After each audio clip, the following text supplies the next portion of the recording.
Kristen. And I'm Brooke. And this is Mornings with Riddle. We are so excited today because we had the opportunity to sit down with two residents of Riddle Village, Dick Wilson and Stan Woerth, who are also veterans of the U.S. military. This is a very special week as we are celebrating Veterans Day this upcoming Friday. So we wanted to take some time to talk to a couple veterans that live right here at Riddle Village and learn a little bit more about their service and how it shaped them to be who they are today. Right, so Kristen actually had a great conversation with both of these gentlemen, and we learned a little bit more about their time serving, some advice they have for young people who might be thinking about taking the same route, and it was a really nice sit-down conversation, so why don't we take a look? Sounds good.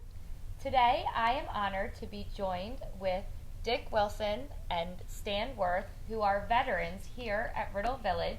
We have over 50 residents that are veterans of the U.S. Armed Forces. And today we thought we would sit down with Dick and Stan to discuss a little bit about their service with the military. And I thought we would start with the simple question of, gentlemen, first off, thank you for your service. Please tell us, what branch did you serve in and when did you serve? We'll start with Dick. I was in the United States Navy, and I was a radio man, and I was aboard a small aircraft carrier, and 3 years, believe it or not, and we covered the territory, meaning Atlantic coast, because of the trouble with the Nazi blowing ships up. So that was our job, was to clear that out, and then went around into the Pacific and started going through there. But it took just about 3 years. Wow. So you started over on the East Coast? Is that where you first boarded the ship, and then you went all the way around to the Pacific? Right. We left out of where was it? Norfolk? Norfolk. Oh, okay. We left out of Norfolk.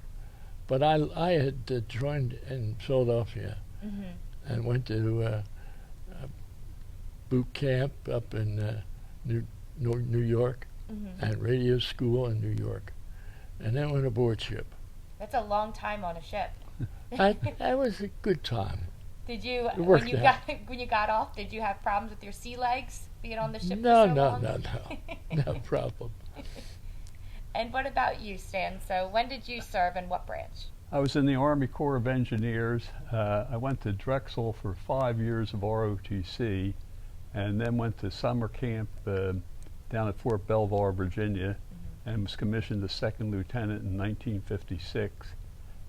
All of my time was stateside. I wasn't a combat veteran like Dick, but I served a total of 15 years, 5 years in ROTC, 1 year of active duty, and 9 years in the active reserve, where we would spend 1 weekend a month and 2 weeks at summer camp, believe it or not, down in Norfolk. Oh. We were an Army unit, but we were attached to the Navy down there. We got some good food there. The Navy is known for the Oh, good food, Well, right? that's why I said it was a nice 3 years with the food that they got on board ship.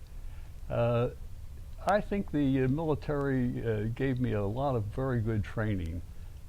Discipline, obeying orders, being a good citizen.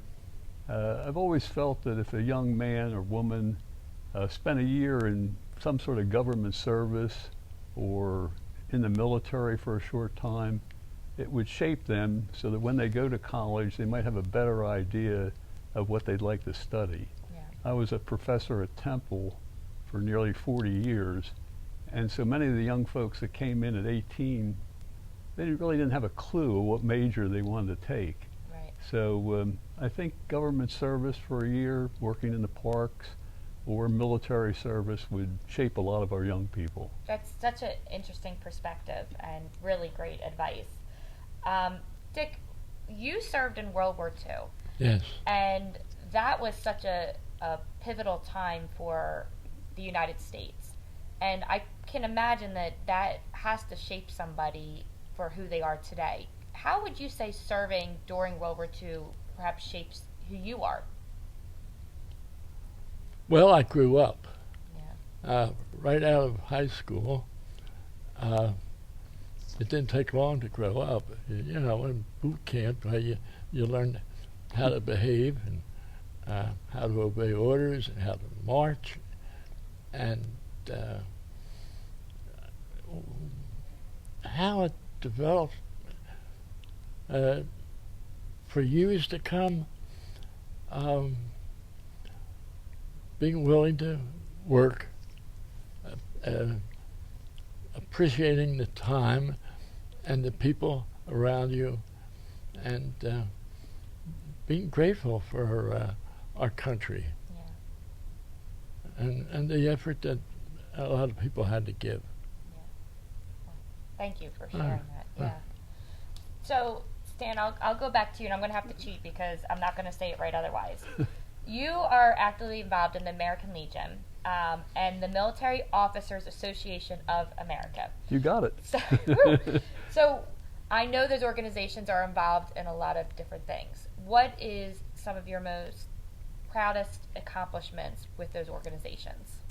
Well, with the American Legion, we're very active in trying to develop fundraising, and we have poppies on Memorial Day. We go up on State Street, and people stop by and chat about the military, and they give a contribution for taking a little poppy flower.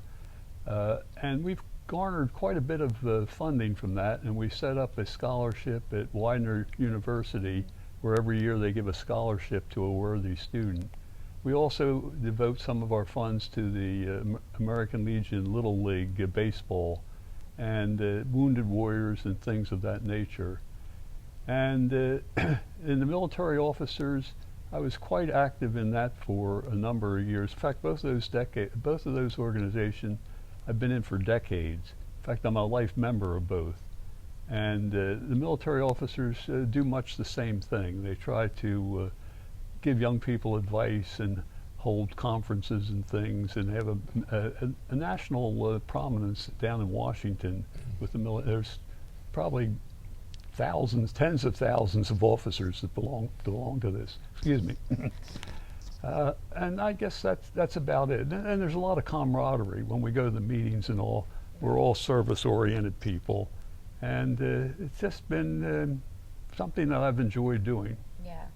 Well, I have one more question, and we didn't go over this, but when you joined Riddle Village, we have always had a very strong veteran population. We're very proud of that. We are in an area that has a lot of veterans as well. So I know every year, I've been at Riddle Village for over 19 years, they always do a really nice program for our veterans. Right. And I know that both of you have actually been at Riddle Village for a really long time and have participated in those programs.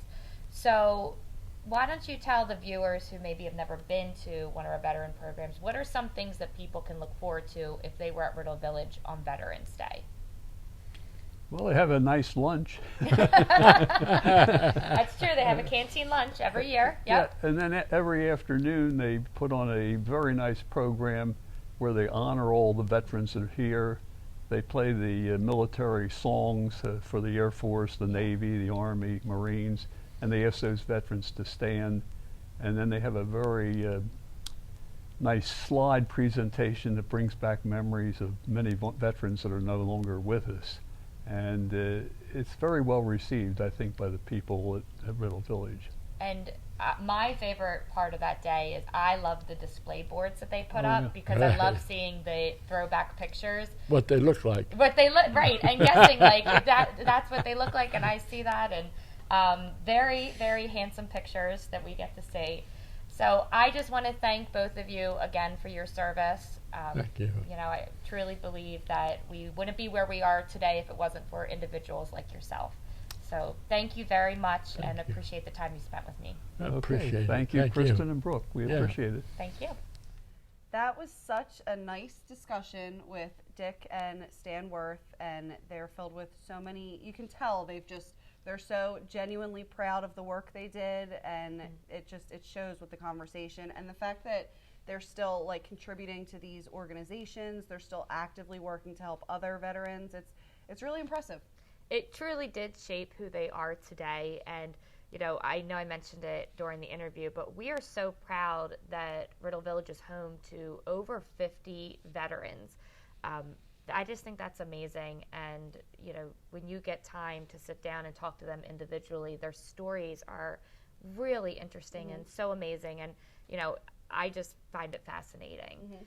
But we do want to remind everybody that if you are at Riddle Village on Veterans Day, which is November 11th, tomorrow, we have a wonderful canteen lunch. The dining culinary team does a great job. The food is always good. They have a beautiful program to honor the veterans that are currently with us, and also have a really nice slide that shows all the veterans that have lived at Riddle Village that we have lost along the years. And then my personal favorite, take some time to walk through all the displays with the pictures of our servicemen and women. It's really fun to guess who is who, and there's also some really neat items like old military uniforms and memorabilia. Thank you. So really just a nice day, and one of my favorites here at Riddle Village. So don't forget to join us, and please, if you see a service member, thank them for their service. That's right. Veterans Day is huge here every year. We could not be more grateful, and we're so thankful that Dick and Stan sat down with us this week. So until next week, when we come back to you with all things, everything Riddle Village, I hope everybody has a great day. Thanks, everybody. Bye.